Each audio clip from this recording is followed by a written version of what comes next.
Marsikdo je že prislonil polža k ušesu. Kaj ob tem slišite? A. Valovanje morja. B. Pretakanje krvi po žilah. C. Odmeve iz okolja. Ali D. Bitje srca.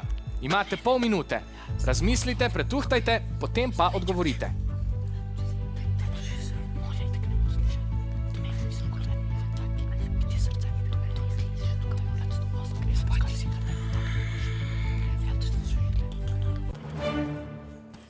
Pravite, da slišimo pretakanje krvi po žilah. Ja. A veste, kaj je razlika med morskim polžem in školjko?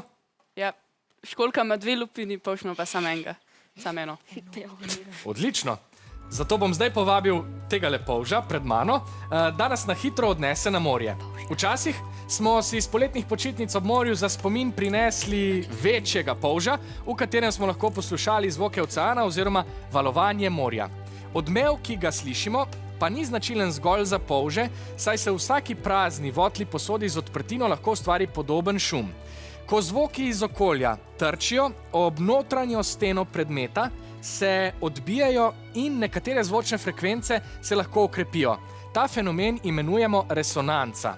Zato ne drži zelo razširjena razlaga, da v polžu slišimo bitje srca ali pa pretakanje oziroma valovanje lastne krvi po žilah.